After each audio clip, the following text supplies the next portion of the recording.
So ngayon, wala yung aking record dito sa Cotabato City, and also wala akong kasama ngayon, and ang hirap talaga itong gagawin ko na to, napunta dito, punta doon, and wala akong kasama, and wala, naiiyak na.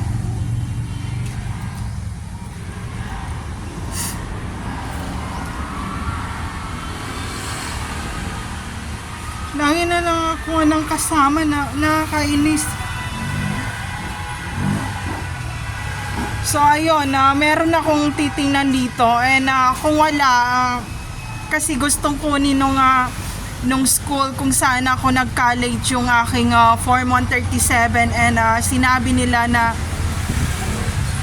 kung mag-aaral ako dito sa Cotabato City, yung record ko merong magdadala nun sa Manila, at sila naman na magpapatuloy mag-aral habang ako nandito na nag-aaral na parang tanga sa lugar na to dito sa Cotabato City.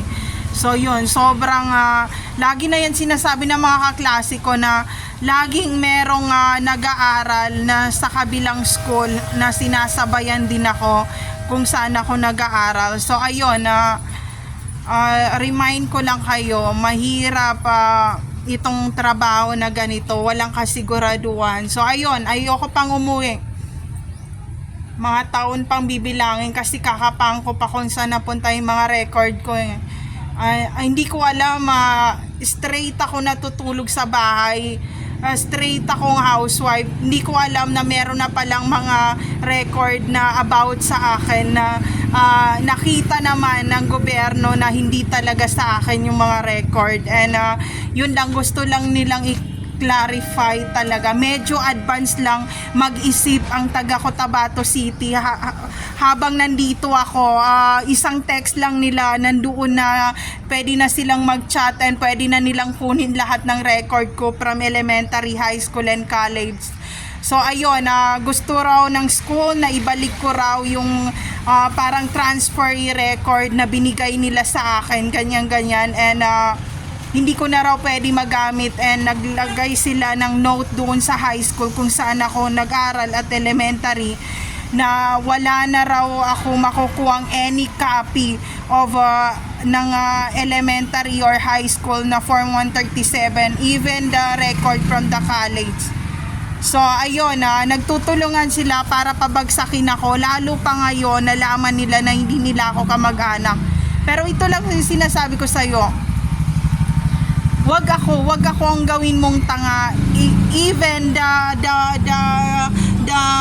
flag right now is I'm going to zoom in, zoom out now. It's not zoom in, zoom out, but as you can see at my back, it's a Emirates flag right now. So ayan, maybe someone already get their bounty, and to be part of the Emirates here in Cotabato City, Mindanao.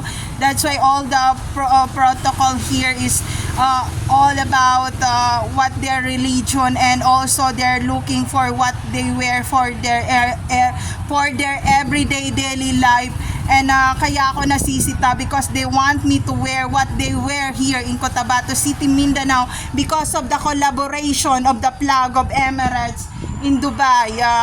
You know, Dubai is an open country. It's an open country. So all the people in Dubai is open to wear what they want to their life, and open to all people if what their religion, what they want to their life, and what's the man that they want to marry with, and the man that they want to live with them with forever. So ayun, papunta na ako. Yung mga speech ko na yan, tinago ko yan for 20th century. Hindi ko kinapi yan. Yun na mahihirapan ko kang kopyahin kopyahin ako, kasi hindi ako katulad mong nangungopya ng kodigo mo, na kodigo lang din na napunta sa ibang tao. So ayun lang, there's no safe place to all targeted individual out there. Take care always everyone. Magtago-tago ka na.